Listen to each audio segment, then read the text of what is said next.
Hello everybody. With this being a holiday week in the United States, specifically Thanksgiving, I won't actually have a review up this weekend, but I will have some new reviews up next weekend after Thanksgiving. But I want to do a real quick video to kind of cover a couple things that I couldn't really do a full review on, and a couple things that have been asked a few times in some of the comments, and so I figured I'd answer them here and kind of throw that out there as just general information. The first is a lot of people have asked me where I get my t-shirts, specifically this one and this one. This one, the Masajowski t-shirt, is one that was designed by somebody else, and this one over here is a chainmail one that I actually designed. Both of these are on a website called Print All Over Me. I've linked it in the video description below. So if you're interested in getting one of these t-shirts, go check it out. They're actually pretty expensive for what they are, but it's very hard to find a t-shirt manufacturer that makes custom shirts that cover the entirety of the shirt and not just a small rectangle on the chest and back. And so I really wanted to have one that had chainmail, kind of made the t-shirt look like a thing of chainmail, and this was a perfect place to actually get that. And in the process of doing that, I found the Masajowski t-shirt, which I had to get because I'm a huge fan of that art specifically. The other thing I wanted to cover, and I don't know if I'll ever actually do a review of it, but I wanted to kind of throw it out there, is actually this magazine called Medieval Warfare. And it is published by Caravanserai. Actually, I don't know how to say that. It's a publishing company out of Europe, and they make a fantastic magazine.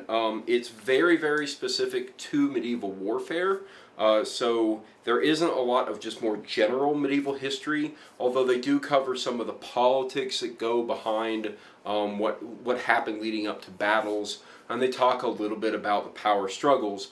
But things like medieval life and the general culture isn't really necessarily in these magazines. But it's very fantastic. It's written by a lot of really solid authors. The articles, while very surface level in terms of what they're giving you, gives you kind of a starting point for maybe something you're interested in. So you read about a specific battle and you say, I want to know more about that. This is perfect for it. And they have, I believe it's 5 volumes out right now, and there's about 5 magazines per volume. So that's a total of about 25 magazines that are, it's for a magazine, it's pretty dense.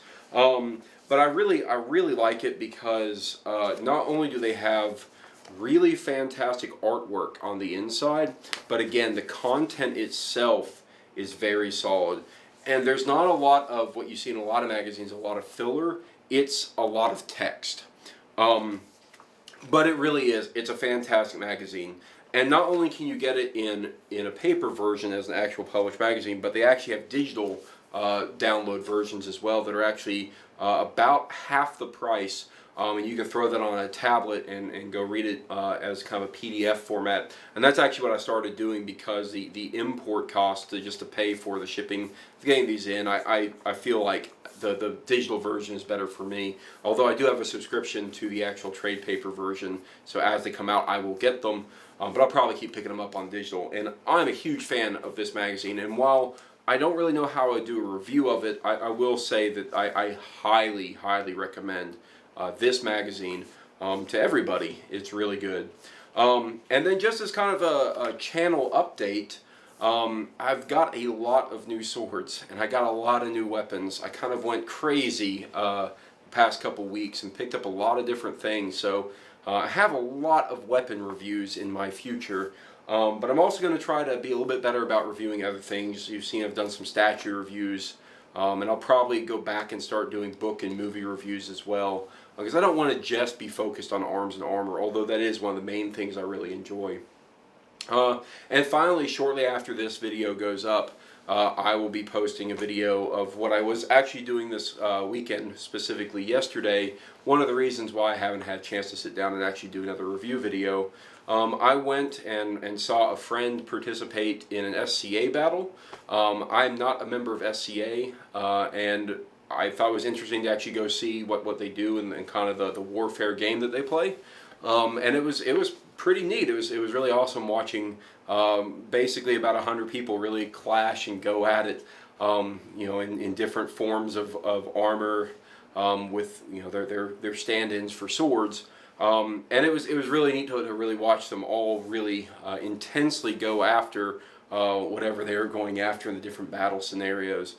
So I'll post a video of that because I thought it was really neat, and this is actually something that apparently happens right down the street from me, as it were, about 15 minutes away from my house. They host what's, I think, an annual event where they have what they call the Castle War. And it's pretty neat, and so I wanted to kind of just throw that up there. I know that in terms of general recreation, especially for people who are maybe part of my European audience, probably a little bit less impressed with what the SCA does, because when you have the ability to do large-scale recreation battles that are more accurate, well, it may not be as impressive, but I do like the warfare game scenario that they do, where they aren't just reenacting a battle, but they're actually on the fly making decisions about how they're going to approach, you know, tactical consideration. It's pretty neat. So I'll throw that video up there just for the entertainment's sake. But I will say, like I said, I've been purchasing a lot more weapons. Specifically, one I really can't wait to review. I'm going to show it to you now. Is this monstrosity right here. I picked this up actually from Museum Replicas. I actually drove right by one of their warehouse in Atlanta on my way on a business trip that I did some videos from. But it's a bec de Corbin, basically crow's beak, kind of war mallet. So it's something of a poleaxe, but not quite. And it's pretty hefty. So I'll have to think about it. I'll have to work with it some, bash a couple things, and then maybe one day I'll get to do a review of it. But I got a lot of other things I've got to do reviews of, and I really can't wait to do those. So that's it. Real quick channel update. Just wanted to say again, thank you to all my subscribers. I've more than broken 1,000 subscribers at this point, and I'm on my way to 2,000. So I'm really looking forward to continuing to build the channel. So please like all my videos and subscribe if you're interested in getting regular updates. I try to get a video out a week if you are new to this channel. So thank you again, and have a wonderful day, and have a good Thanksgiving if you're American, and otherwise have a wonderful week, everybody else.